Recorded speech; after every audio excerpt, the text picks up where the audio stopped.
What's up, party people? It's your boy Quaz coming at you with another podcast of the Quazemoto show. This is a Monday edition. Today is Monday, November something. I think it's the 23rd. Flying solo tonight. No Jay. He's feeling a little bit under the weather, and I can't get a hold of D. D's nowhere to be found again. You know, maybe he got kidnapped by Martians. Oh well. Your boy took a beating this weekend. I was going off the advice of Brandon Lang, BrandonLang.com, and he was like, you know, I got you 4 guaranteed. Well, not guaranteed, but I got you 4, you know, really good picks. Let's put it that way. I went after, you know, I follow Brandon Lang's advice because he picked me some winners for like 3 weeks in a row. He picked me winners, so I'm like, you know, I'm gonna follow my boy Brandon Lang, see what he's got. 3 of them were on college football Saturday. He picked all were dogs, all were underdogs. He picked Penn State to keep it close or win outright against Michigan. And then he picked Oklahoma State to win against Baylor. And then last one was Arkansas to keep it close against Mississippi State. Anyway, they all 3 lost. I was watching the Penn State game all day long. I was like, come on, you know, we got this. You know, all the way up to the 4th quarter, like we got this, we got this, I got this, we got this. But then Penn State, you know, special teams fucked it up. Penn State couldn't score a touchdown, and Michigan just pulled away. I think they won by like 2 touchdowns or 16 points or something. I was like, fuck, you know. And then the Oklahoma State and Arkansas games weren't until later, and then we all know how those turned out. And I was like, fuck. I had not only did I had individual bets on all 3 games, but I also parlayed the 3 games. And I was a big fat loser. So I was hoping Sunday, NFL Sunday, I'd redeem myself. Brandon Lang was like, yo, put your money on Minnesota. Minnesota's gonna keep it close or outright beat Green Bay. I was like, you know what, I can see that. Green Bay's reeling. Minnesota's got the hot hand right now. And so I put some money down on it, hoping to recoup some of my losses from Saturday. And it was close until, again, the 4th quarter. Green Bay pulled ahead. I was like, fuck. God damn it. You know? So now I'm shit out of luck. Lost all 4 games. And now I gotta see what Brandon Lang's what excuse he's gonna come up with for this week. I mean, I know you can't win them all, but at least I could have won at least 1, or, so, you know, break even, at least 2. That ain't gonna happen, you know? So, just like the weather here on the East Coast, Brandon Lang went ice cold. Fuck, it's cold, man. Right now it's like 38 degrees and dropping. I tell you, I hate cold weather. As soon as I get the opportunity to head out west to the West Coast, where my man Lou is. Lou, hope you feel better. I was corresponding with my man Lou, who works out at USC, and he was like, I wanted him to come on the show, but he's like, nah, Q, I'm under the weather. I can barely speak. And I'm like, no worries, man. No worries. Do your thing. I'll catch you on the rebound. But definitely want to go out to the West Coast. I'm thinking about a permanent move. You know, just go out there permanently. You know, fuck this East Coast bullshit, cold weather. You know, that we have from October to March. You know, I'd rather be 80 degrees underneath palm trees. You know, sipping Mountain Dews as I count my calories. You know. Yeah, but that's the move for your boy Quaz. If I can get out to the West Coast, I'm gonna get out to the West Coast as soon as possible. Load up the fam in the U-Haul, and we out. Ghosts from this East Coast joint. You know? right now I'm running an errand for the old wifey. Wifey's like, we need this, this, and this. I'm like, God damn it, couldn't you tell me earlier? And now I gotta drag my ass out in the butt cold and get whatever, you know? But it also gave me a good reason to get this podcast done, because I wanted to keep on schedule, get one out on Monday, you know, review the games that happened the weekend. College football. I am so happy Ohio State lost to Michigan State. Now, not only will Ohio State not be in the top 4 and one of the playoff spots, but Michigan State is pretty much in the driver's seat if they have any chance to get into the Final 4, because they've beaten Michigan and they've beaten Ohio State now. And Ohio State and Michigan play each other this coming Saturday, and you know, that big old rivalry that they have. And I'm looking for a Michigan win, you know, because that'll guarantee 2 losses for Ohio State and Michigan State, or more Michigan, and you know, pretty much cancel out both of them. I don't want Ohio State in the playoffs. And what is going on with Ezekiel Elliott and Cardale Jones? I mean, like, all Ohio State and Urban Meyers did for you is get you a national championship, and you guys only suffered 2 losses for your time there. And as soon as you lose a big game at home, you guys start pissing and moaning. Well, you know, the offensive coach wouldn't listen to me. I told him to run the ball, but I'm done here. You know, this is my last game at the shoe, and this is my last game, this is my last season for Ohio State. I'm like, God dang, are you guys that quick to jump ship? Man, they're just showing their age and their immaturity, you know? Have some loyalty. I mean, I know it sucks playing, you know, for nothing, not getting paid and everything, but, you know, as soon as you guys have a little adversity, you guys jump ship. Man, that's not cool, man. Ezekiel Jones, I'm talking to you, Ezekiel Elliott, or Ezekiel Jones, whatever your name is, Cardale Jones, you know? I mean, maybe there's turmoil, there's, like, you know, tensions beneath the surface at Ohio State between Urban Meyers, the coaching staff, and the players that we don't know about. But goddamn, bring that up within the team. You don't air your dirty laundry within the press, but I really don't give a shit. Ohio State lost, and they got a really tough battle to get back to one of the 4 playoff spots. Now, with that said, Oklahoma State lost. They're not going to get into the dance. That makes room for Iowa. So we're looking at number 1, Alabama, which I still don't know why they're getting. I mean, they lost 1 too. Keep Clemson number 1, but, you know, this commissioner's board, they're probably going to put Alabama number 1, Clemson number 2, and Notre Dame number 3. Why? For the life of me, I don't know. Notre Dame's number 3. I mean, who did they beat? Who the fuck did Notre Dame beat? And for that matter, Alabama. Yeah, Alabama, they beat Georgia. Everybody beat Georgia. You know? Oh, they beat who? You know, Ole Miss. Not Ole Miss. They lost to Ole Miss, actually. And like week 2, week 3. But, you know, they beat the Bulldogs. Okay. You know, they beat a bunch of Arkansas, I guess. But LSU, when they were good, but LSU got exposed as a fraud. You know, but then again, you know, Notre Dame, they didn't beat it. But from all the 1-loss teams, who do you pick? The number 4 team is going to be Iowa, for sure, because they're undefeated and they're just steamrolling over everyone right now. They're going to probably win the Big Ten title when they go to the Big Ten championship game, which will be, you know, they'll play either Michigan or Ohio State, whoever wins that game. It could be even Northwestern, you know, because it could be, you know, like a bunch of 2-loss teams battling it out. But Notre Dame's a fraud, and, you know, I hope they lose again to whoever they're playing. I think they're going to play USC. I think they already beat USC.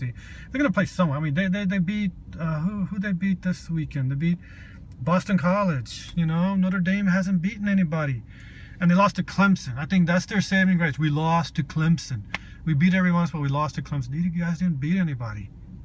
You know, From the other one-loss teams in the back of the pack, you got, like Oklahoma State, my beloved Florida Gators, all jostling for positions, and they're all, Oklahoma, they lost to Texas, and that's holding them back. You guys lost to Texas, but I think Notre Dame's going to be playing Stanford coming up, and that's a big game. I hope Stanford crushes Notre Dame and just knocks them out of the playoff bracket. And I hope Auburn beats the crap out of Alabama and knocks them out of the playoffs. But I hope not, because here's what I hope Alabama does win against Auburn in the Iron Bowl, because then they would have to go up against my beloved Florida Gators in the SEC title game. And if the Florida Gators manage to pull the upset of upsets and beat Alabama in the SEC title game, that could give them a clear path to a number 4 spot into the college football playoffs. Wouldn't that be awesome? Every Gator fan I know is hoping for this. Yeah, we got Florida State coming up. Big rivalry week this weekend coming up, Florida State. But I think we got it. It's at home. We got this. We're going to beat Florida State. And then on to the SEC title game. Because we got a solid defense. We're winning our games with defense, Well, we got a backup true freshman in Harris leading us. And our defense is solid. I think we got a real shot. We beat Florida State, and then we beat Alabama. We could control the driver's seat and get into the number 4 playoff spot. Notre Dame loses, and Clemson, if they lose to UNC, North Carolina, in the ACC title game, I know Clemson is much like Ohio State. I'm just waiting for that bubble to pop. Ohio State was proven a fraud. Because once Ohio State went up against a real team, they lost. They were squeaking by all season long, and when they played a real team, they lost. Now Clemson, their biggest challenge was Notre Dame, who they beat, and then Florida State, who they beat. Other than that, they really didn't beat anybody. This past weekend they beat Wake Forest. Whoop-de-doo. Congratulations. Thanks for Wake Forest for showing up. Here's your $1 million. Go out the door. Thank you. But Clemson's got to beat UNC, and I hope UNC upsets Clemson. I hope. Well, I'm just hoping my Gators get the opportunity to knock Alabama off its pedestal. But then again, you got to pick 4 teams, right? In my perfect world, Alabama gets knocked off, allowing Florida Gators a spot. Iowa takes the overall number 1 seed. Clemson loses. Notre Dame loses. Stanford gets in just because they beat Notre Dame and they got the same record, right? Florida gets in the number 4 spot, and Oklahoma gets in. There you have it. I got Iowa, Oklahoma, maybe, Stanford, and then Florida. How's that? From completely what we have right now, from Alabama, Clemson, Iowa, and Notre Dame, to totally flipping it. Only one team remains, Iowa, and they jump to the number 1 seed. It could happen, people. Next couple of weeks is going to determine exactly who gets into the dance, But I love it. I love this college football action. I love the playoff possibilities and playing what if. That's the fun part of it. And the regular season, a lot of folks said, college football, the regular season would be diminished and become a non-factor, much like college basketball, where only March Madness counts. No. Only reason college basketball regular season doesn't count is they play too many fucking games. No. College football, they play 9-10 games, and every game matters. You mess up once, you might still have a chance. You mess up twice, you're out. That's how important the playoffs are to college football. So I love it. And I just hope my Florida Gators get in there. Now, moving on to NFL. Carolina Panthers stomping the Redskins, no surprise. Good for Cam Newton. Tony Romo led a comeback for the Cowboys, beating the Dolphins. My Dallas Cowboys are 3-7 now with the surging Romo heading into Thanksgiving this Thursday. I don't know who the fuck they play, but I'm already picking the Cowboys because I think they're on an upkick. and they are going to make the run of the century and make the playoffs. I said it right here. You heard your boy Quaz. Cowboys are going to make the playoffs. Look, how easy is it to win the NFC East right now? I mean, the fucking Redskins have a shot next week if they beat the Giants. Giants and Redskins are battling for first place next week, and both of them have poo-poo records. Eagles suck. Cowboys have a legit shot if they just keep winning. And we got Redskins twice. I think we got Giants this Thursday on the Thanksgiving Thursday. But oh, it's gonna be awesome. It's gonna be awesome. You know, I was hoping Vikings win for obvious reasons, but Vikings are 7-3 and they're gonna get a playoff spot. Green Bay will win the division. Vikings are gonna get a playoff spot. I love Arizona. I love what they're doing. You know, beating Seattle, now beating Cincy. I love it. You know, and in the South, I don't know who's in this. Carolina. Yeah, Carolina. They're undefeated. Carolina's going to get the South, right? In the North, Brady and the Patriots are going to go undefeated. They're playing tonight. Playing the Bills. Yeah. Rex Ryan and the Bills. They'll win that. It's at home. At Foxborough. They'll win that. Easy. And then, Patriots will win the East. And in the North, looks like Cincinnati. You know, Pittsburgh is doing nothing. Baltimore sucks because they gave all its money to Flacco and they can't afford anybody else now. Pittsburgh sucks. In the South, you know, the Texans, and they have a legitimate shot. Just like in the NFC East, the AFC South, you know, it's a toss-up because that division's so terrible this year. I thought the Colts would have gone, won that division outright, but Andrew Luck's injury to his ribs or his shoulder is more serious than Indianapolis want to let on, and head coach and coaching staff aren't getting along with the front office, and so it's just a mess right now in Indy. So that's why Texans still legitimately have a shot to win that division. Can you believe it?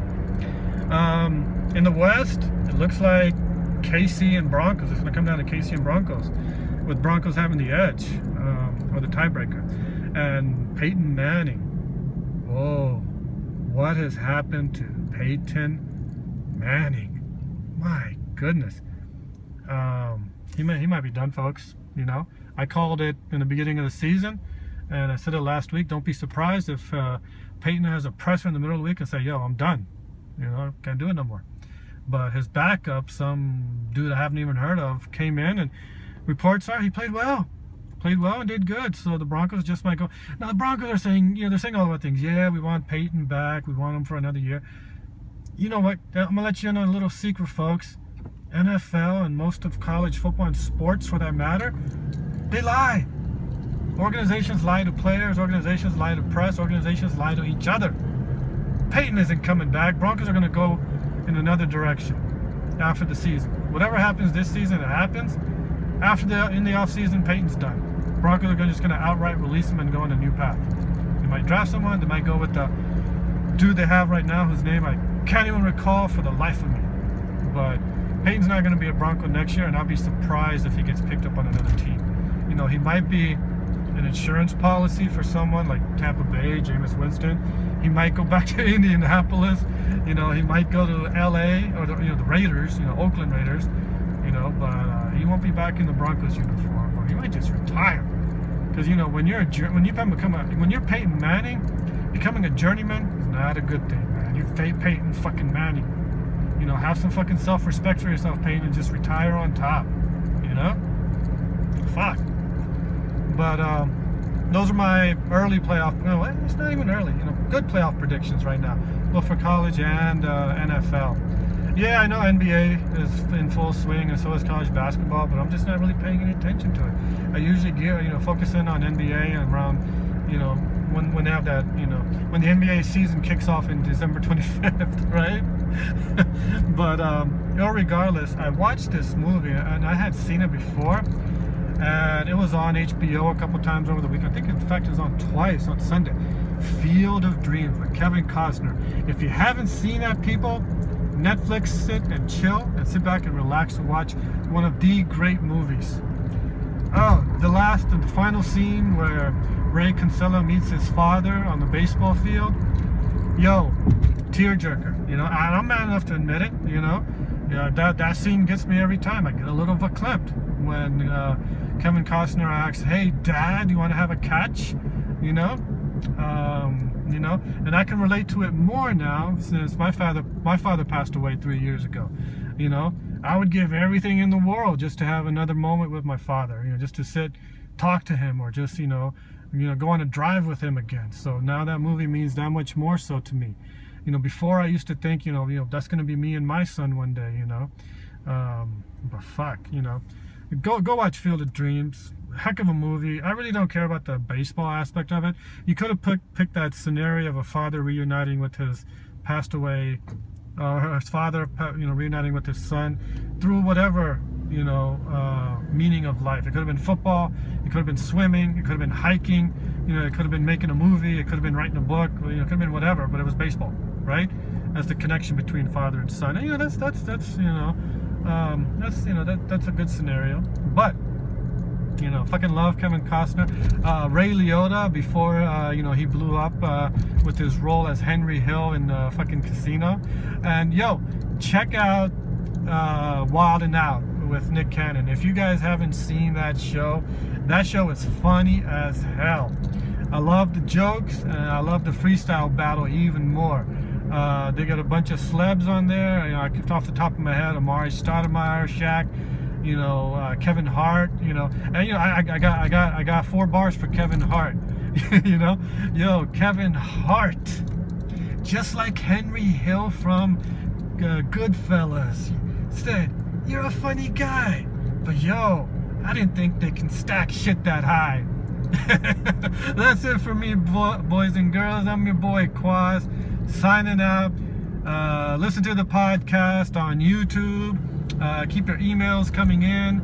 Quazemoto@gmail.com, and search for the show on YouTube. Just type in Quazemoto Show. Peace. And if you don't hear from me before Thursday, happy Thanksgiving, everybody. Later.